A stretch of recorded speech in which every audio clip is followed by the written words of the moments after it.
Goeiedag vriende, baie welkom by hierdie studie getiteld God se liefde, Johannes se briewe, waarin ons bietjie verder gaan studeer uit die eerste sentbrief van die apostel Johannes. Voordat ons dit doen, kom ons bid eers saam. Here, ons dankie vir u liefde en u goedheid. Dankie in besonder vir u woord. Seën ons asseblief as ons daaruit studeer. In Jesus se naam. Amen. Hoofstuk 2 se eerste gedagtes is amper 'n uitbreiding van die vorige hoofstuk se vergifnistema. Indien die lesers kon dink dat Johannes hulle 'n vrypas nou gegee het om haar sonde te doen, het hulle 'n baie groot fout gemaak. God se getroue regverdigheid, wat ons reinig van ons sondes en ons vergewe, maak hom nie blind of sag vir die gevolge van sonde nie. Sonde is wreed, dit is vernietigend, dit mors verhoudings op en dit maak mense seer. En God wil hê dit moet ten alle koste vermy word. Johannes verander ook sy stemtoon, nou van leenaars na 'n baie sagter geliefde kinders. Eintlik, as dit meer letterlik vertaal word, geliefde kindertjies. Johannes se pastorale hart kom uit sy sagte omgee vir die kerk se geestelike welstand, wanneer hy sê, my kinders, of kindertjies.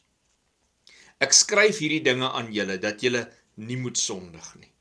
En as iemand gesondig het, ons het 'n voorspraak by die Vader, Jesus Christus, die regverdige.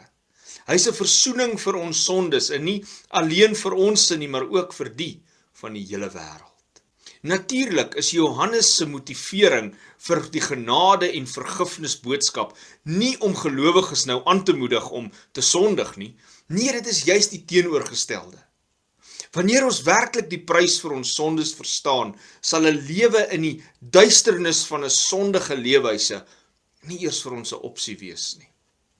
Tog is Johannes ook nie naïef oor die mens se sondige natuur nie. Wanneer ons wel sou sondig, dan het ons 'n voorspraak of 'n advokaat. Die woord wat Johannes hier gebruik is parakletos, dieselfde woord wat Jesus gebruik wanneer hy na die Heilige Gees verwys.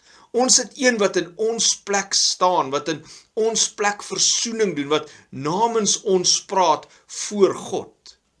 Natuurlik moet ons nie nou die indruk kry dat God die wraakgierige man is wat ons net wil slaan en dat Jesus sy seun die een is wat mooi praat om hom daarvan te laat afsien nie. Nee, dis juist God se liefde wat hom aanspoor om vir ons hierdie voorspraak en versoening daar te stel. Johannes 3 vers 16 se bekende woorde beklemtoon God se liefde vir ons. Want so lief het God die wêreld gehad, dat hy sy eniggebore seun gegee het, sodat elkeen wat in hom glo, nie verlore mag gaan nie, maar die ewige lewe kan hê. In die boek Skrede na Christus echo Ellen White hierdie selfde sentiment. God het ons nie lief omdat daar vir ons 'n voorspraak is nie. Nee, God voorsien die voorspraak omdat hy ons lief het.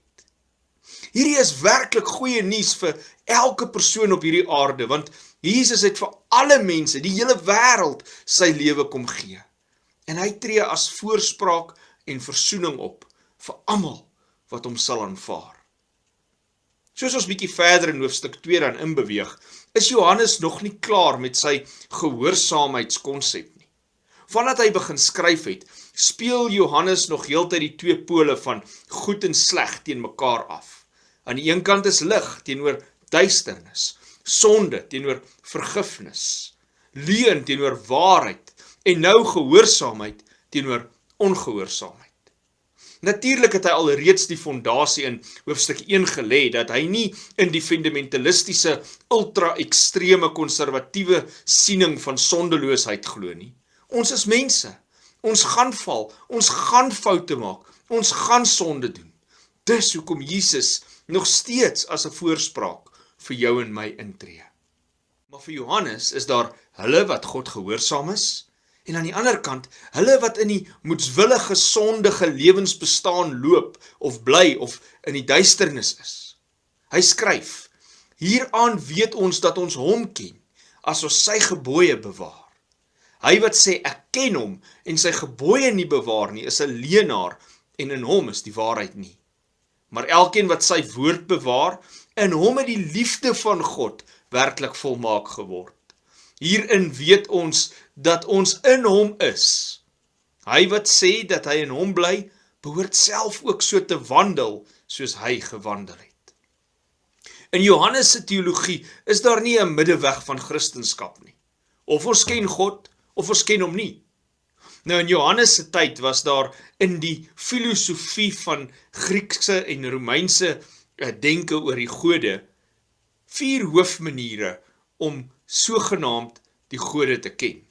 En hulle is seker vandag nog daar. En hierdie 4 maniere is ook van toepassing op hoe ons God ken. Intellek is die eerste een. Dit is om God intellektueel of akademies te ondersoek en feitelik meer van hom te leer. Dan is daar emosioneel. Dit is om God amper meer te voel as om hom intellektueel te ken. God se beweging in ons lewens te voel. Daar was ook die streng gehoorsaamheid aan God se reëls. En veral die Fariseërs het hierop gehamer en God was geken in die honderde reëls wat hy van mense verwag het. Maar laastens was daar God se eie openbaring van wie hy is. En alhoewel intellek en emosie en soms selfs blindelingse gehoorsaamheid elkeen 'n aspek was of is van kennis van God, was sy eie openbaring van wie hy is baie meer prominent. En hierdie openbaring van God het op 2 goed neergekom. Eerstens, God is heilig. En tweedens, sy kinders moet ook wees. Nie 'n ek is beter as ander tipe heiligheid nie. Nee, ek wil soos God optree tipe heiligheid.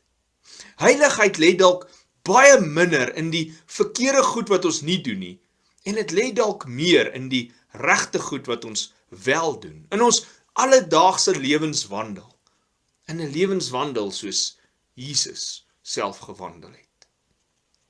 Geen wonder dat Johannes kan skryf dat om God te ken, is om gehoorsaam te wees aan sy gebooie nie. En om gehoorsaam te wees aan sy gebooie, is om volmaak in liefde te word. Ons kennis van God word ontwikkel wanneer ons ook so wandel, oftewel leef soos Jesus geleef het. En hoe was dit? Wel, in volkome, volmaakte liefde. En is in liefde, deur liefde en uit liefde, waarin ware gehoorsaamheid in God se gebooie gegrond word. God kan in karakter geken word. En meer nog, ons kan weet dat ons hom ken. Hy wat sê ek ken hom en sy gebooie nie bewaar nie, is 'n leienaar. Maar elkeen wat sy woord bewaar, in hom het die liefde van God waarlik volmaak geword. God het ons werklik baie lief. Kom ons bid saam. Here, baie dankie dat U ons lief het en dat U ons toerus om in haar dieselfde liefde te groei en te ontwikkel en uiteindelik eendag tot 'n volmaaktheid te kom. Help ons om in hierdie pad van heiligmaking te fokus op gehoorsaamheid aan U in liefde. Liefde vir U en liefde vir ons naaste. Dankie dat ons U daardeur beter kan leer ken. Ons bid dit in Jesus se naam. Amen.